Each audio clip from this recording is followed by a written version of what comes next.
one of the things I just want to start with is yes, sometimes there are things that keep us really stuck. And a lot of times when we're after like ease or business feeling easier, what actually makes things so much easier is when you see certain things as normal and stop assigning so much meaning to them. Does that make sense? So it's almost like we think ease is about like,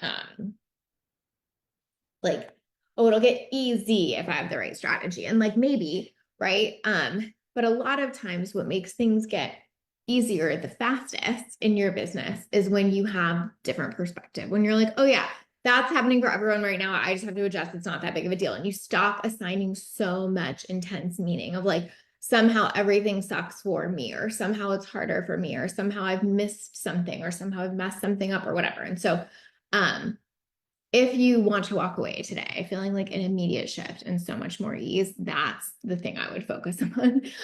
Like I'm going to give you, strategies and details, but like that top line thing of like, what meaning am I making that I don't need to be making is what is going to give you the most, excuse me, from this live today. So hopefully that helps. Hey, Emma, best way to start a Monday. Happy to have you.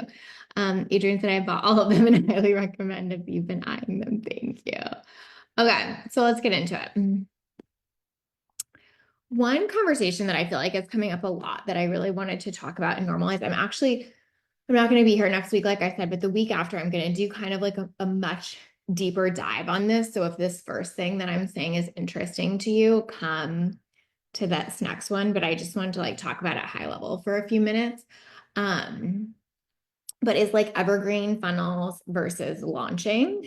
Again, 2 weeks from now, I'm going to talk about how like evergreen isn't always like the easiest option. Like, here's how to know if you're ready for it. Here's what that looks like. We're going to do a really, really deep dive. But I just wanted to say that so much of like this evergreen versus launching or whatever comes down to things that are not always just in our control in terms of strategy. Hi, Alyssa. It's good to see you. Lisa, it's good to see you. I always do that. My brain just wants to read that in a certain way. So happy to have you while you prep dinner. Hey, Anita. Hey, Rach. Oh, this is making my day, guys. Thank y'all for being here. So when I say so much of it comes down to things that are outside of our control, I don't mean all of it. And I don't mean this in like, it must be like this way. Again, I'm going to do a deep dive on it for specifics, but something I wanted to share with you about that in terms of client conversations is I have one client right now that I want to contrast to another client I have right now. So I have one client right now that's crushing it at Evergreen Funnels, absolutely slaying it. Like she tells me her numbers and I'm like, I'm sorry, what? Like they're so good. And here's what she has that really, really, really makes a fucking difference. Her problem that she solves for people is very much a problem that is current and persistent and intense for them in the moment. Okay, so I want to give you an example of that. This is not her business, but I was trying to think of a relevant example that is not her to use here. So an example of this would be like someone who helps with like kids that aren't sleeping. Okay. This is a relevant thing because it works on Evergreen because there's so much urgency on the part of the person who is the client or buyer that it really pushes things forward in a way that is pretty transformative in terms of like Evergreen. It also makes more sense for it to be on Evergreen because their problem is their problem when it's their problem. Does that make sense? So then I have another client who, just full transparency, we have never been able to get her Evergreen to perform even close to as well as her launches. And so we've really just decided like launching makes the most sense for her. Now, her problem is almost exactly the opposite. She solves a very future-focused problem, a very forward-facing problem. There is not a lot of current urgency around it. It's still a very important problem. Like she has a really good niche and message, but it is very much not as urgency driven in the moment for her buyer. And so being in a launch cycle where we build up interest, we create urgency, actually works so much better for her business model. And so these are like different conversations I'm having with these clients of like, hey, you could try this or that. Here's what might make this work a little bit better. Here's what might make this not work a little bit better. And I just don't hear people talking about that enough. Like, again, I can see that from the back end where I'm like, it's not like I'm giving any of them this like wildly different advice or strategy or whatever. It just really, like, the problem they solve is really particularly well suited for one or the other, and their audience responds really well based on that. Right? Like, I don't think that client that has the more future focused problem, I don't think we could ever get her evergreen results that match this client who has the very present focused problem. Like, no matter how fucking insane her copy and her strategy and her this and her that is. Like, again, obviously we can replicate live launching in terms of like deadline funnel and whatever evergreen, and I'm sure funnel people will come for me on that, but I'm just saying there is a different energy too. This only happens every so often. She's in the energy, she's pulling them along with her. Like, there really is a difference there. um so I just wanted to share that one little piece because I'm just seeing that all the time, and I think people don't understand that nuance and it makes them crazy. Again, we'll do a massive deep dive on that after this, but that was one point I wanted to make. Yes, exactly. Serious problem. That's why Rebecca said that's why I decided to make my ADHD group Evergreen, but I can't figure out how to sell it. Yeah, it's small. We could get there. Adrian says it's crazy. I have clients in the same industry and different methods perform differently for both, even if they follow a similar framework. Totally. Even in the same industry, perhaps, right? Like, really matters what your audience is responsive to. And then on top of that, it matters what you do best, what you are best suited for, et cetera, et cetera. There's so much nuance to that. And sometimes we just have to be okay with that. Like, instead of always trying to fix it, sometimes we have to be like, hey, this just seems to work a lot better for me and my audience. Why am I making myself so wrong here? You know what I mean? So that's one thing. Another thing that I feel like I'm talking to clients about all the time is the state of the industry. I really feel like I want to say this too, because I also am deep. When I say deep, I mean deep, deep in reviewing one-on-one applications right now. It's taking up basically like every spare amount of my brain space and energy. And so I will tell you, most people have found this year in business to be much harder. Like, I think we just need to be saying that out loud.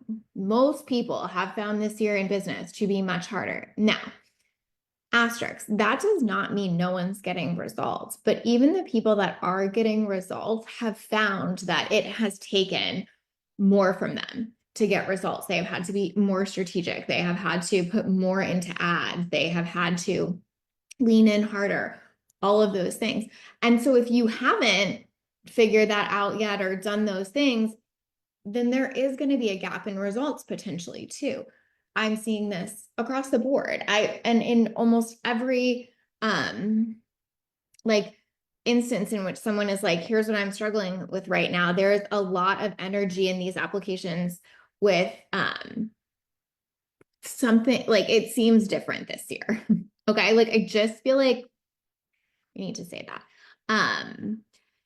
Adrian said, oh yeah, Megan says this is why cookie cutter strategies don't work. Amen. Hey, Anna, good to see you. She said, I appreciate you saying that because so many coaches are saying it's just your mindset if you aren't rocking along as usual. Literally nothing pisses me off more than that right now, because all they're doing is trying to, let me think of how I want to say this without being an evil human right now. I think what is happening is, so like, I could look at, let me say it this way. I could look at my business and I could be like, I have some clients getting absolutely insane fucking results right now. I could be like, see, if you're not getting insane results, it's just your mindset. Like, I easily could lean into that in terms of like, I have 2 clients right now that are about to have their first $1 million a year. Like, I could go there, right? But it's not true. The 2 that are having, oh wait, I want to see what Christina said before it goes away. It just takes more the last few months, not bad. Actually, a huge advantage once I adjusted. And 1 year over year, I'm up 3x. That said, it's required more creativity. So I love this combo. That is the right, more strategy, more creativity, more leaning in, more being like, how can I make this work for me? And like, that is what we have to say. Like, you can get, like Christina's up 3x, right? Like, you can get insane results and there is definitely like an adjustment period. And so anyone that's saying it's just your mindset, like, sure, maybe you need your mindset to get on board with things have changed, things need adjusting. I need to lean in more for sure. But the idea that there is not a trend or shift happening in our industry is absolutely absurd. And either those people are actively gaslighting or they don't have their pulse on the industry enough and they absolutely shouldn't be hired as a coach. Like those are the only options I see. Okay. Like truly. Either they do not have their pulse on the industry and they're probably not like a great person to learn from, or they're actively gaslighting because almost everyone I know, I'm talking peers, I'm talking 7 and 8 figure business owners, I'm talking brand new business owners, whatever, is saying some version of like, wow, it has taken more this year, period. Okay. So that is my, yeah, Adrian said, is it evil or is it the truth out loud? That's my version of the truth out loud. It is different. Okay. Um, what are common pivots your clients have made to stay relevant, getting results when more people are finding business to be harder? I mean, I think it's really like, how well do you know your ideal client and how well do you know their current challenges and struggles? It sounds a little bit cheesy, but it's like, if you know that and you can lean in there where it's like, oh, they're completely like overwhelmed as fuck. And so when I'm going in and being like, here's 100 hours of bonus content, this is not matching anymore. What are we doing to change that? Or like, actually, they're having this really specific problem. Like, I'm sure in some ways, one of the reasons that, people are applying for that one-on-one coaching spot is because I'm talking about like things have changed. Right. I'm not trying to pretend that's not happening. So people are going, oh, things have changed for me too. Lacey sees that like we're a match. Like I'm updating my messaging to match that. So I feel like it's how intensely aware are you of what's going on with your ideal client and not being reliant on what happened a year ago for them, even because it's changed. Nikki said, I think the people that are afraid to say the hard truths are the ones that know they aren't able to actually help someone out of it. So many people aren't speaking about it. Yeah, totally. Or they're like actively gaslighting themselves. And I don't mean that in like a bad way, but they're almost like, oh my God, it can't be happening. It must just be my mindset. Like they don't want to face it either. Right. Chances it seems like authenticity and value for those we serve is more important than ever. Would that be true? Yeah, it's interesting. I was actually going to talk about that next. So that's a great lead in for me. In terms of trends that we're seeing, I think it's interesting that you said authenticity and value because I feel like there was this huge pushback against value, right? Where people were like, value content doesn't work, blah, blah, blah, no value kind of stuff. And in a sense, I think that was true. That like old version of value content of like 3 things to blah, blah, blah, blah, blah, like talking at people and stuff wasn't performing as well. However, I will say, I think that 2 things are happening. One is that trends are shifting faster than ever. What people get into and then how that consumer behavior shifts, it's faster than ever. So I think it was like we were getting flooded with all of this, like, I'm the expert type of content. We really got over that. So then we were really craving all of this like human, personal kind of content. And then I think that even went a little bit too far where someone was like, okay, I get it. I can like watch you brush your teeth on B-roll. Like someone tell me something real. Because like I've been noticing lately, like actually my more value driven content is actually outperforming some of the other stuff now. I'm still taking more of like a human lens and angle, and it's definitely talking with, not at. But I just see this stuff happening so much faster. And when I look across the board at clients and their content performance and all of that, like people are wanting that value again. They're not wanting just like to be like, oh, I feel connected to you. Like, yes. But if you're not backing that up with anything substantial, they're going to go find that somewhere else. I literally was talking about this with one of my friends. She's going through some like perimenopause stuff and was like, everywhere I search on like Instagram for help about this, they like do a cutesy reel, but there's nothing I can tell that's real behind that. Like, I don't know if I actually want their help because I don't even know what that help looks like. And I was like, yeah, that makes sense. Like, it's like the pendulum swings so far sometimes, right?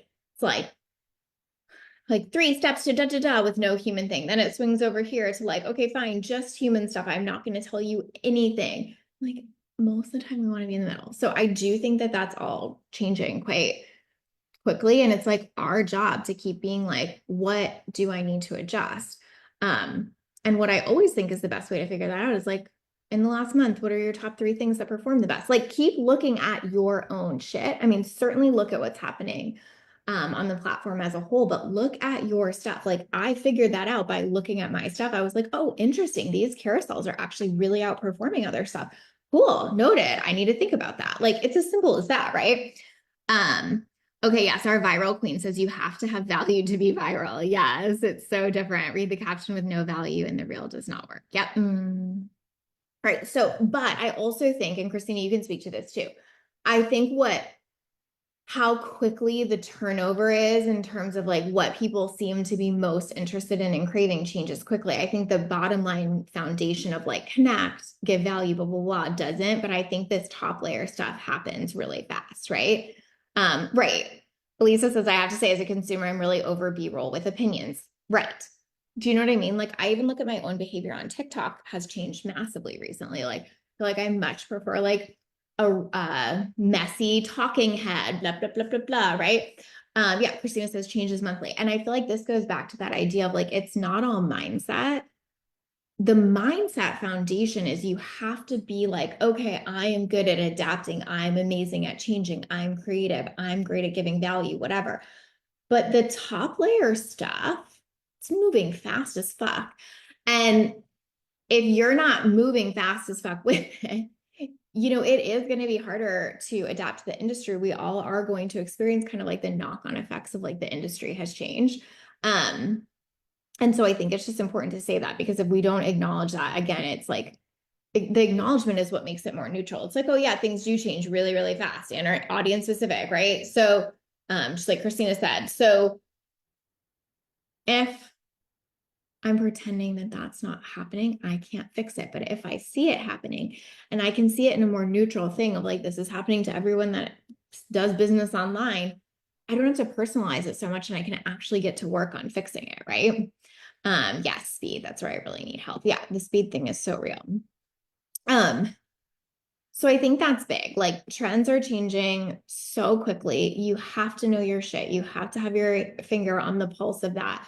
And I don't even just mean trends in terms of like Instagram. Like obviously that's part of what we're talking about is social trends, but I just mean trends in general. Like what's performing well as a webinar bonus? What are people really interested in right now? What is making people want to say yes? Like all of that stuff is changing so quickly. Like I think if you think about this, like this is a hyper specific example, but I think you guys will get what I mean. Like, I feel like AI prompts were like the ultimate webinar bonus, like not all that long ago, or like say show up bonus. And now I feel like a little bit less so. Like, I'm not saying I would never use it in any specific client case, but like even that appetite for certain things changes so quickly. And I just think it's really important for us to acknowledge that because that, of course, makes the industry change really fast because consumer behavior does.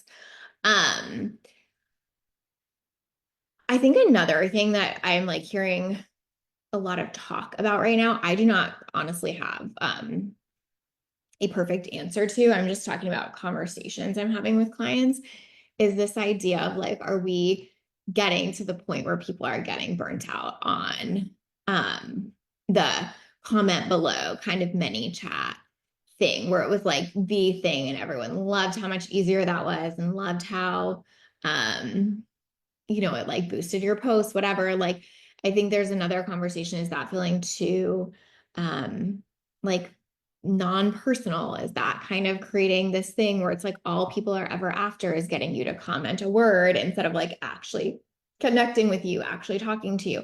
Again, I think there's nuance to all of this. Of course, you can get people to comment words and also be connective, but I think there is this like overarching thing of like, where is the next frontier of that going? You know what I mean?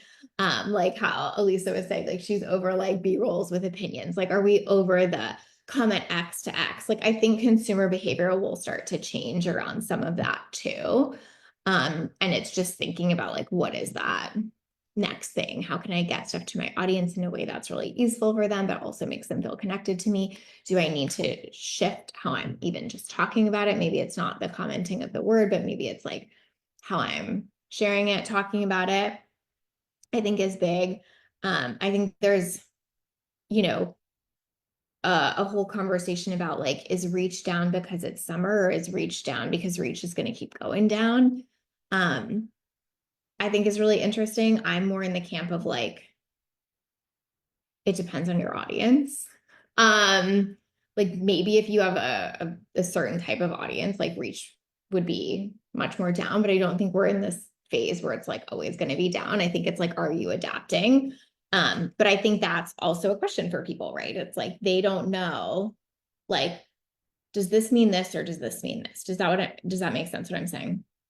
So I feel like that's always a conversation with clients of like, hey, what's going on here? Like, do I need to chill? And it's, end of July and I work with an audience of moms, maybe. Or it's like, hey, is something really off with my content where I haven't caught up to some of these shifts? What's going on there? Like, these are normal conversations to be having. Like, if you think anyone doesn't have to do that, or someone has gotten to the point, like Christina, if you're still on here, you can speak to this, but like nobody has gotten to the point where they have mastered this completely and never have to look at this shit, never have to ask themselves these questions. Like the people that are doing well have a devotion to figuring that out and continuing to adapt and continuing to change. And nobody ever feels like they're at a point where it's so mastered that they never ever are going to have to do those things. Like that's not how it works. So I just wanted to share that. Like even my clients that are making 7, 8 figures have really big audiences, like these are still relevant conversations. Please do not think that they're a conversation because you don't know enough or you're at X thing. They're a conversation because this is the game of business, right? Yeah, it was like Christina, we're like the same page. She said this is the game on social, right? Those are the top, look at the data, test, and pivot quicker. Done. And same is true with everything else too. Look at the data, test, pivot quicker. That pretty much sums it all up, right? Yeah, and Christina said, and they don't just say it's someone on my team's problem. Oh my gosh, let us get to that part. This is another one on my list here. Adrian said, hey, glad to catch you live. I think what you're saying, that's so crucial. It's so hard to succeed if you aren't willing to stay curious and adaptable every step of the way. Yes, thank you. I love that you said curious too, because I think that's a beautiful way to look at it. Like, oh, interesting, this is happening. And you can, again, this is where it can be a mindset thing, because you can frame to that, or you can look at that through a really positive frame of like curiosity and questioning, right? Or it can be like a really negative frame. But I think where people get such a negative frame there is when they think it should look different or that it does look different for other people. And what I'm here to really, impress upon you today is that it doesn't. I think that actually might be terrible news. I'm kidding. But you're like, wait, fuck, really? It's never gonna get easier. But it does get easier in the way where you just are like, oh yeah, this is just how it goes. Like sometimes you're winning, sometimes you're losing, and that's just how it goes. And like none of it has to mean that much about your overarching result as long as you're willing to keep at it. Right? Where I see the most frustration for people in the last, like, let's say Jan to July of this year, is they think they shouldn't have to. If there is one problem, it's that you think you shouldn't have to. Okay. This like reminds me, this is such a random example, but I feel like this is helpful. But when I worked at a nonprofit, I had a really big team. I had like 30 to 38 people on my team at any given time. And I remember everyone was like really complaining at me about, that's maybe an asshole way to say it. Everyone was really peeved about like a particular thing in the process and were bringing me their feedback. And from where I was sitting, I was like, I feel like we really need to have this, but like everyone's really feeling a lot of friction here. So I moved my ass out of my office and to sit with everybody in the like open area. And I was like, I'm going to do this for a week and see what I can gain from this. And my mentality at the time was like, I am never too far along to do anything. If you guys are telling me this is a problem, I will do it and I will figure out how we can troubleshoot it. And I think in business, yes, we want to be careful of where we're using our time, energy, and effort as we grow in business. But the idea that there are certain things that you should never have to do again, or you'll never have to troubleshoot again, or that you should never put time, energy, and effort to again is working against most people so hard, because they get to this certain point in business and they're like, well, I shouldn't have to. And just to be really transparent, those are some hard conversations I've had with clients in the last 6 months of like, well, you get to decide what that means for you then. If you don't think you should ever have to do that again, are you willing to deal with the trade-offs of never doing that again in your business? Because they might be high. Like that might be the truth. And so I think this idea that at a certain level, everything should be off the table for us is one that we have to let go of. And again, it does not mean that you don't delegate, that you don't get support, that everything's on you. That is not what I'm saying. But I'm saying there are certain points of your business where re-engagement with different areas is incredibly important. Just like that example I gave of like, I needed to re-engage with a process in my previous career. And it was my job to fucking do that. Like, I'll take out the trash if that's like the thing we're trying to troubleshoot, if it really means something big for us. Do you know what I mean? Like, I think we have to have that mentality if we really want to keep being adaptable business owners right now. Lacey said terrible news. I know it. Yes, exactly. Adrian was saying to the thing Christina said about like passing it off to your team. It's like, it's not your team's business. Like they're there to support you, but like your engagement matters. Yes, ebb and flow. Michelle said, I've always loved the idea that the best bosses are willing to do the work of every one of their employees. I fully agree with that. Like if your employee is bringing something to you and you're not willing to go figure that out, especially if a ton of employees are bringing that to you, like you're the problem, not them. Christina said, preach. I'm above it. And then I'm going to complain about my results and that exact thing. I see this all the time. Yeah. And I mean, I think to be honest with you too, like this is where like sometimes as a coach, like you have to say the hard thing. And sometimes as a client, you have to have a coach that appreciates you saying the hard thing. I've also had to say that to myself this year, by the way. Like I am certainly not above this. Like I have this value set and belief, and I even still have to say it to myself sometimes, right? I'm like, bitch, you are not above that. Get your ass in there and figure that out. Like we need that sometimes, you know? Yes, so much. Yes. We want someone who's also in the trenches with them. Yep. Adrian said I had multiple brick and mortar locations before coming online, and 1,000% of brick and mortar business would not survive if the owner isn't willing to do whatever comes up as needed. That is so true. Thank you for saying that, Adrian. I love that. Like, it's almost like, and this is where things get normalized, right? I think what you're saying, Adrian, is like in the brick and mortar space, that would be so normalized. Like if you were like, oh, I wouldn't dare do that, I'm sure other brick and mortar businesses would be like, excuse, like, because it's so natural and normal there. We're here in the online space. I think we really over glamorize this idea of delegation of all things.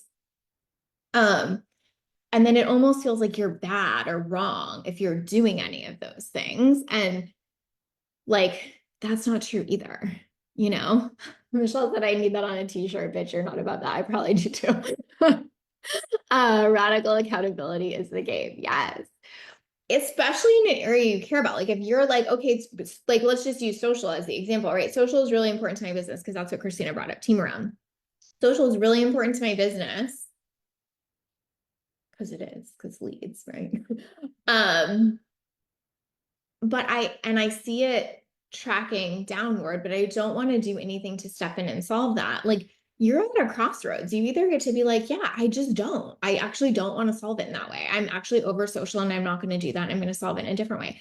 I actually have a client who has literally done that. She's been like, you know what? This is just not a game I'm really willing to play anymore. Here's what I'm doing to go solve it. And she has become this badass in-person networker. I'm so impressed by her. I mean, she still has like, you know, maintenance level on social, but it's like not where she's focused on getting leads anymore. Great. But she had to make a massive trade-off as it relates to that. She goes to more in-person events. She does all of these things that are totally different. Like it's just different solution. It's not better or worse. She just decided that worked for her. But like you can't have it both ways where you're like, I want it to be this thing, but I want to put nothing into this thing. And if I watch it track down and down, I don't do anything to stop that or push it back up. Again, it's like that example of when all my employees were coming to me. If I was like, well, I'm not going to do anything about that, so good luck. That might not have blown up in my face then, But I guarantee you 4 months down the road, I would have been fucked. You know what I mean? Like you have to pay attention at a certain point. Emma said, what do you say to the coaching doomsdayers who just think that with AI, the coaching industry is really going to contract and far fewer people will be able to succeed? Is there any truth to that? Or you just need to be more strategic, be willing to do the work, and succeeding is totally achievable? I think there's truth to some of it, to be honest with you. I think it is going to be harder to succeed, whatever that means, in the sense that, like, I think a lot of people want to be in the coaching industry without coaching. Okay. I think you guys know where I'm going with this. I think a lot of people want to not have to coach. And I think a lot of people want to like it better when we were just selling information. But if you are in the coaching industry, it's kind of funny to say it like this. If you're in the coaching industry and you don't want to coach, I think you're going to get pushed out. I really do. Like, think if you're in the coaching industry and you just want to inundate people with more information and you're not actually thinking about how implementation, the strategy behind that, all of that kind of stuff, like I do think it's going to be much, much, much harder. Like the days of like, you could just throw a, $99 digital product together that you worked on for 2 hours, throw it up and call it good, put some ads to it and you'd make a bunch of money. Like I do think those days are gone. But I also don't think that that's bad. I actually think that really harmed our industry. I think it broke trust in our industry a lot. I think it did more damage than good in our industry. So I actually think our industry will probably be in a better place in many ways when some of that, like, I don't actually want to even be doing this. I just see it as a quick cash grab starts to fall away.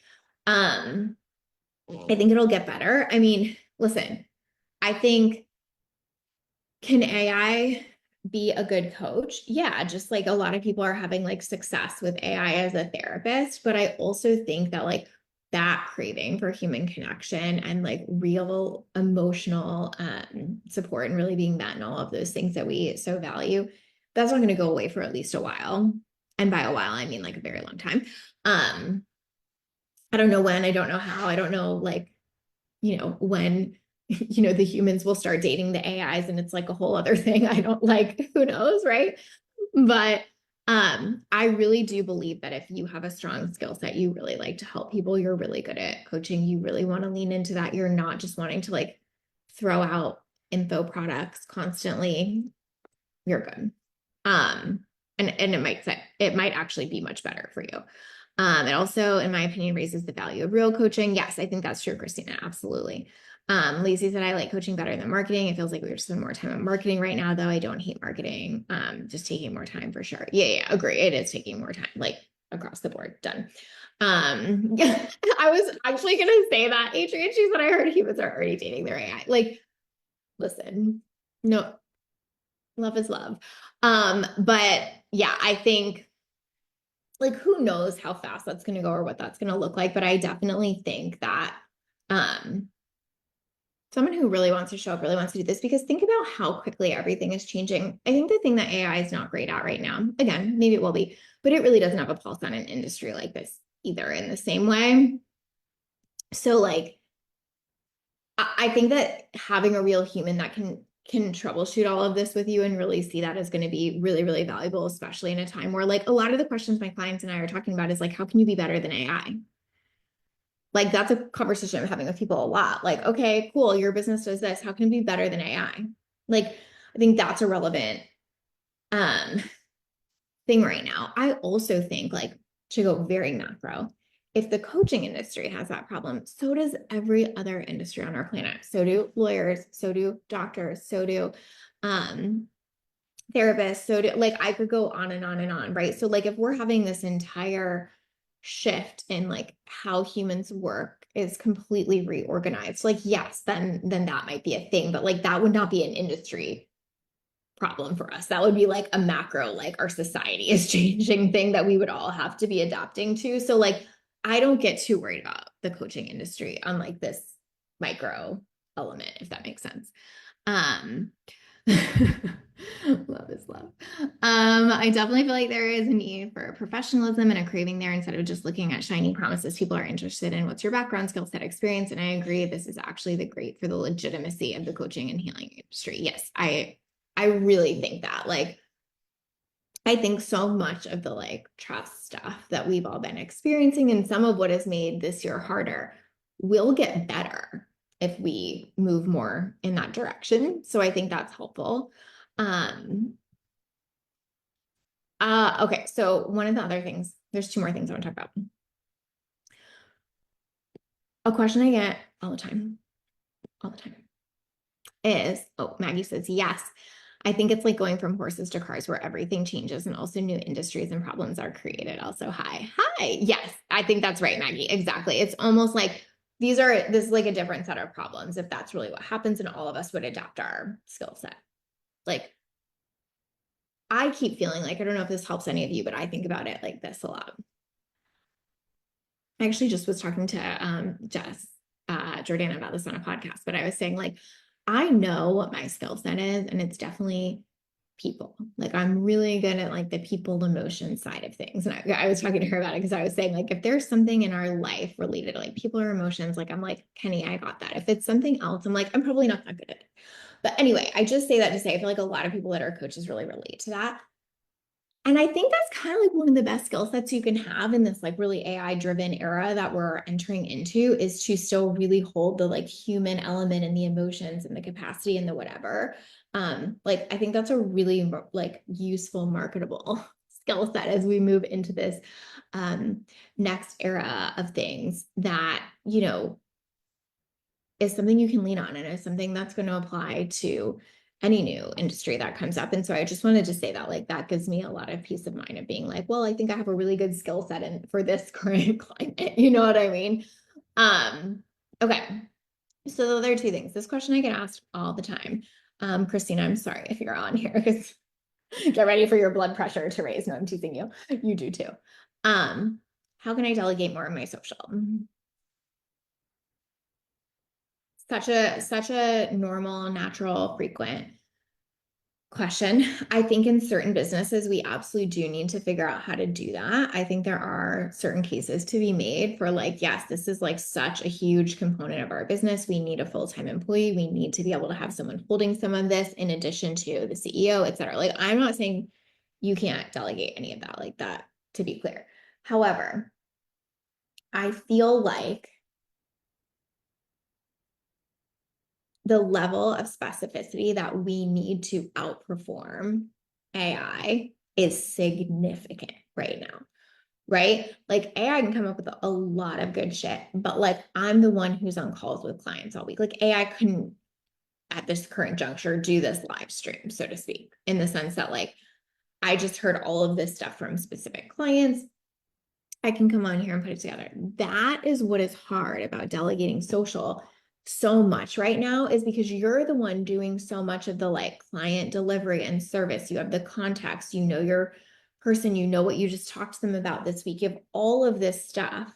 And then you want someone else to somehow know that and be really good at social and be able to apply it to trends and be a full-on expert in every inner working of your client's mind and it gets really hard because you're competing against AI content that can already do a lot of that.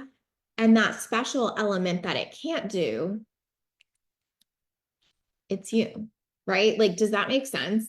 Um, so I feel like there is a real like frustration point here of like wanting to get more off business owners' plates, wanting to delegate more, and needing the level of detail and expertise that the business owner and service provider has in a way that is hard to replicate otherwise. So I just wanted to say that because I feel like I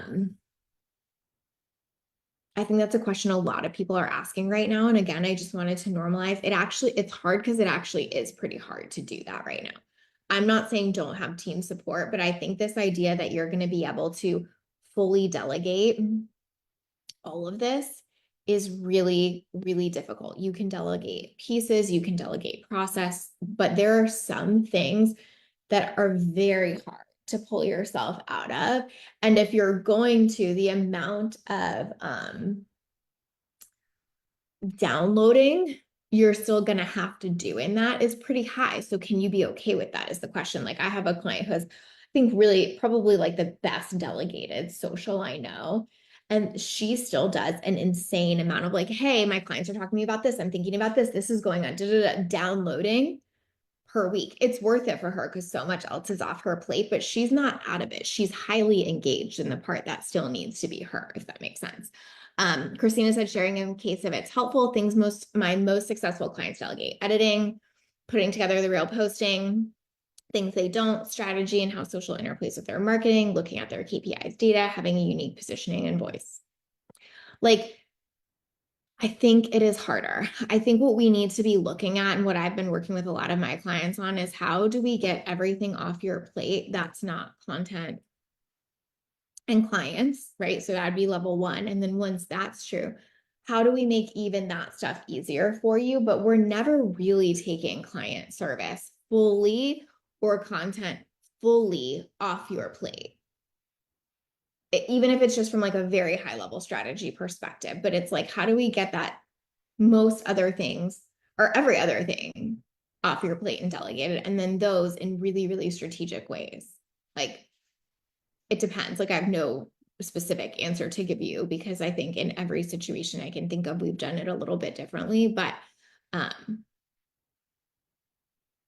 that is not the first place I would look to delegate. Most people, when they're like, oh, it's time to delegate, the first place they want to look is social. And I would tell you that is absolutely not the first place you should be looking at all.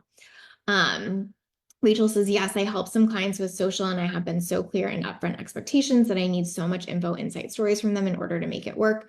So it's not really outsourcing like they might think it is. Totally. And I even think, I mean, we've tried to outsource like very, very small pieces of our social, like take this thing I did and reshare it or whatever. And I even find that really, mm, I don't want to say challenging because I don't know that that's like the right way to say it, but I even find that needs a lot of specific detail and attention. So yes, agree with all of that. Like, I don't think that should be the first thing you're outsourcing. I think most of your operation should be outsourced far, far, far, far, far before you get into the weeds of all of that. Most people want to do it because social is harder than it's ever been in some ways, or it feels like it takes more time than it ever has. And so that's their first place their brain goes of like, get this thing off my plate. But I will tell you that is probably going to hurt you more than it's going to help you right now.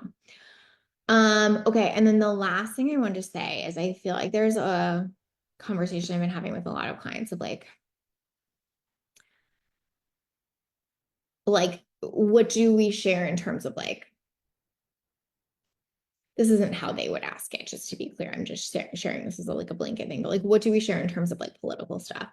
So like somebody's coming to me and being like, what are my political views? That's not what I mean. But I just mean like, I think that it's such an interesting question of like, do I need to share politics in my business right now or do I not? And I feel like that's come up a lot with clients lately. I think especially as things are getting so continuing to get, I mean, it's not like it was yesterday, right? But continuing to get like so divisive. And I just wanted to say that to one, normalize. I think every business owner is being faced with that question to a certain extent right now. And two, to normalize, like I would say my clients are like 60-40 in terms of sharing versus not sharing. I don't think there's a right way to do this. There's certainly not a part in me as a coach that thinks like, oh yeah, you have to do X or you shouldn't do Y. I think this is one of those things where like if anyone is telling you you have to or you shouldn't have or you don't have to as it relates to political stance or content in your business, they're steering you in the wrong direction. Like that is such a personal and internal conversation, in my opinion. And so I just wanted to say, like, I think this is coming up for everyone. And I think the decision is incredibly personal and has so much more to do with like your comfort level, your audience, your stance, your values, where they lie, how much you want to say that, how much you don't, how much you're feeling called to it, how much like it's not part of your ethos. Like there's so much there. But I again like the point isn't necessarily to tell you what to do with it because like I don't know, depends, right? But the point is to say, like, most business owners are feeling like, oof, this is really coming up that I need to decide kind of where I stand on this right now. Lisa said, probably not on your list of topics, but I'd be interested. LOL, do you feel like something has shifted in terms of niching down? It feels like it works to be more broad than before, or the contrary. I think the contrary, in my opinion. I think niching down still matters a ton. I think perhaps more broad in the sense that, like, I think you can add yourself into your business and have some kind of like variety in your conversations, maybe a little bit more.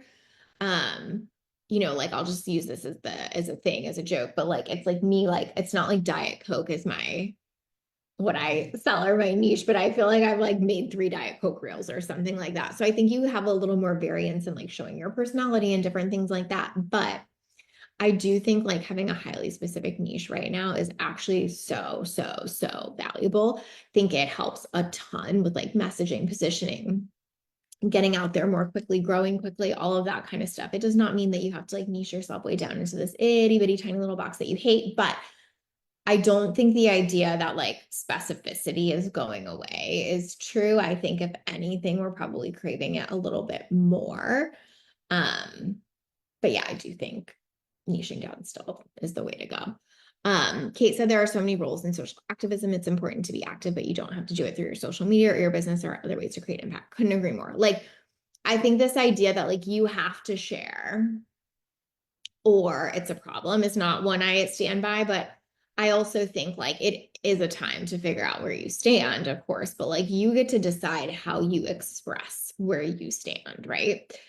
Michelle said the political sharing thing is so interesting because I've even had followers reach out asking for recs on others who share my values because that's something that's important to them. So it's interesting to see people asking for that too. Thank you.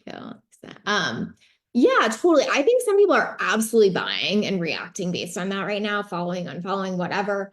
It's one of those things again for trade-offs of like, does that matter to you? Is that important to you? Like, I think that people want to know, or some people really want to know that like who they're buying from has an aligned set of values. Some people don't.